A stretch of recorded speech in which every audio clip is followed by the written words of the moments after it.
Unapologetically Woman. We're celebrating phenomenal women all across Kentucky who make no apologies for their perspectives and the impacts that they're making in the community. Today we're celebrating Blair Haydon. Blair is a wife, a mom, a community leader, and the executive director of Emerge Kentucky. Unapologetically Woman, Blair Haydon, that's you. Congratulations. Thank you so much, Sharon. I am honored. Well, I'm so glad to be here with you today. So you're from Lexington and you have a husband and 3 kiddos. I do. I'm not actually from here originally. Oh, okay. I've Where are been you from? here now longer than where I grew up, which is in Washington County, in Springfield, Kentucky. Okay. Yeah, so I was raised there. By 2 parents and 2 siblings that we were all very engaged and active in our community, in organizations like Habitat for Humanity and Toys for Tots, just always staying involved with charitable and community organizations there. So a family of service. Yes. So, and you're teaching that to your 3 children. Tell me about your kids. I am. So my kids are 3, 6, and 8. And my 6-year-old started kindergarten at Maxwell, the Spanish immersion program, this year. So we were very excited to start there. And my 3-year-old is at William Wells Brown at the pre-K 3. Wow. Yeah. You've 3 kids. That's a lot. Yes. That's a lot, and you do a lot. But before you were a mom, you were a college student, and golf was taking you places. That's right. That's right. I went to college at St. Catherine's as they were just starting their girls golf team, and I played there for a few years.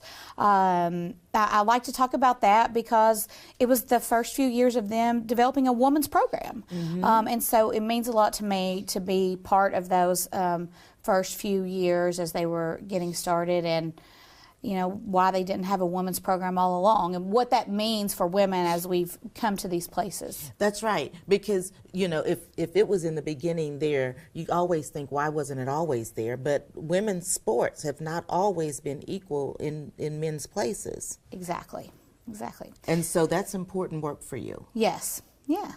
So from there, I went to Eastern Kentucky University and I majored in social work. That's how I came to Lexington. I started my first job here with Buckhorn Children and Family Services, and I ran a program for homeless pregnant teens through a housing and urban development grant over in Cardinal Valley. What made you want to go into social work? Well, my mom was in social work and dedicated her whole life to service in that way. And like I talked about, we were a family of service. We still are. And I really felt like that was just where I was being called at that time, that I could be good at it, and it was fulfilling to me to know that I was helping others. So. Well, social work, special education. What did you do in special education? Well, I got into the, from that first job, I got into the public school system, and I went back to Madison County and served in the public schools for 5 years there. And then I came to Lexington, worked at Winburn Middle School for another 4 years. I was working on drug and violence prevention. So it was sort of taking my social work into the public school system. I did before and after school programs, and we did not just serve the school, but we served the entire community. I actually had a really good partnership with Community Action that was down on Russell Cave Road, and or right down on Winburn Drive. Yeah. And it was, I decided then maybe I should go and into special education, become a special education teacher. Went to school for it, never did it. Stayed more in the social work side of things. Ended up going on to do policy for early childhood in the governor's, Steve Beshear's office. Yes, you did. You were working on strengthening the family framework. Yes. And so how did all of the experiences that you had from social work, from being in the schools and, you know, working at the different places help you? You know, Sharon, I love to answer that. So I decided I wanted to get involved on more of a macro level and started looking for jobs, and actually started over there wanting to be the Head Start coordinator for the whole state. But they were rolling out this Strengthening Families, which is about building protective factors.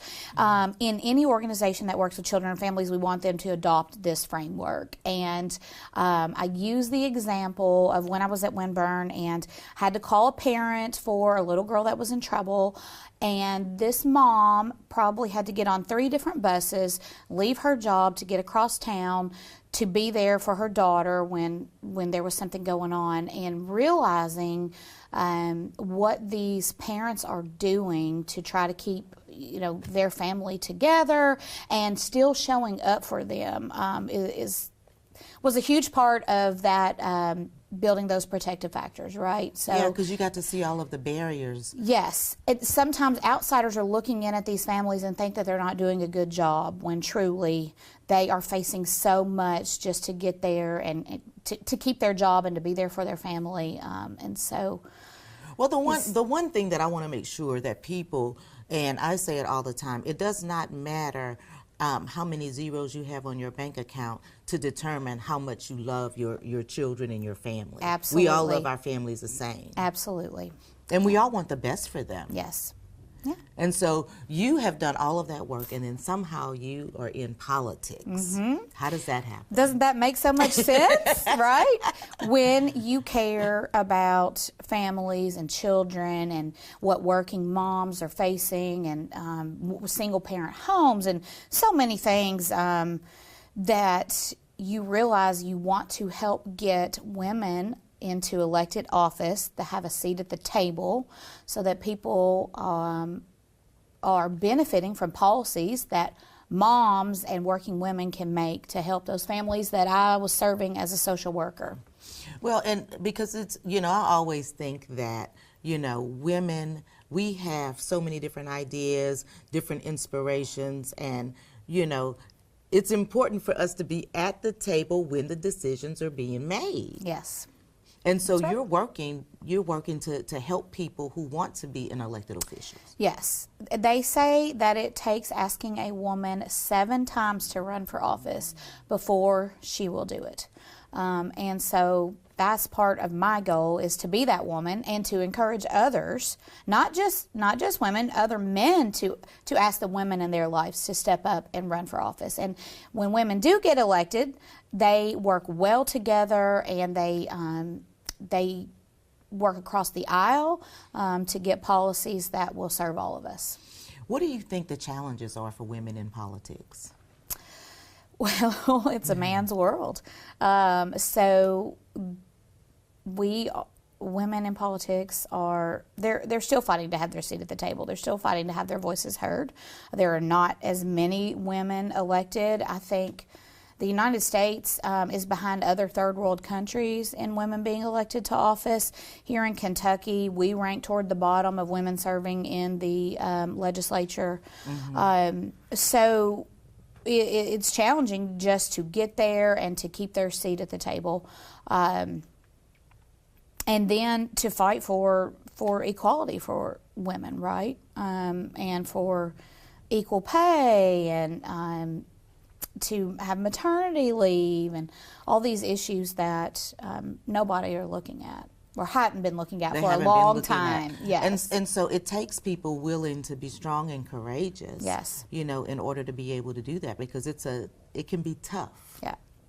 And then they're trying to take care of their families at the same time. So it is, you got to have a big support system. You have to have a flexible job. There's a lot of things that are preventing women from stepping up and doing this. And so I want to be a part of helping with those barriers. But what I'm really focused on is, other than recruiting those women to run for office, is that we're providing them a training. And it's simply... And you do that at Emerge Kentucky, yes, right? Yes, and it's simply on the skills it takes to run an effective campaign and win.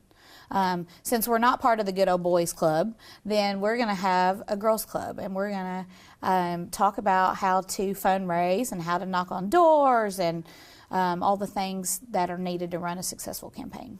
And I know I saw the Lieutenant Governor, she supports Emerge Kentucky. She's a graduate of Emerge Kentucky, yes.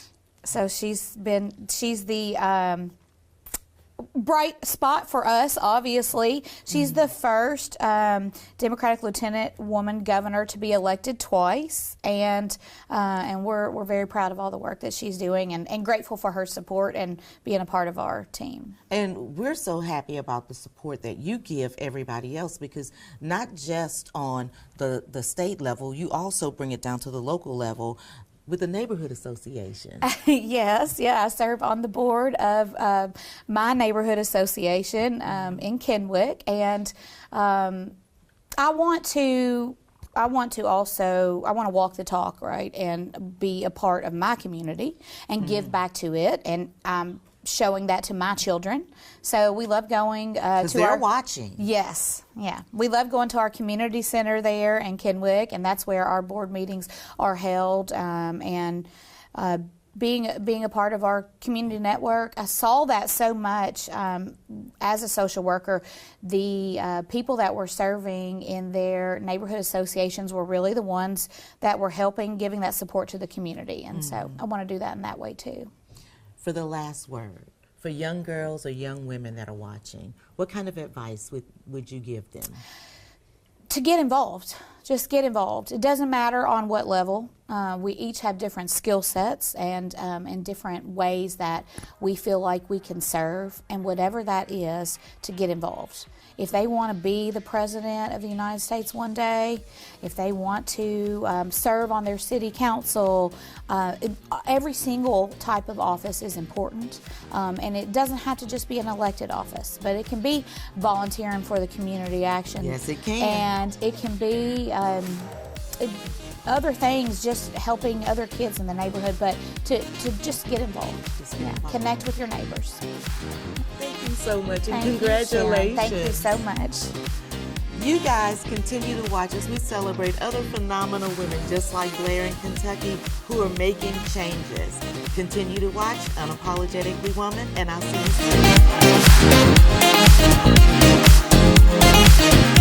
soon.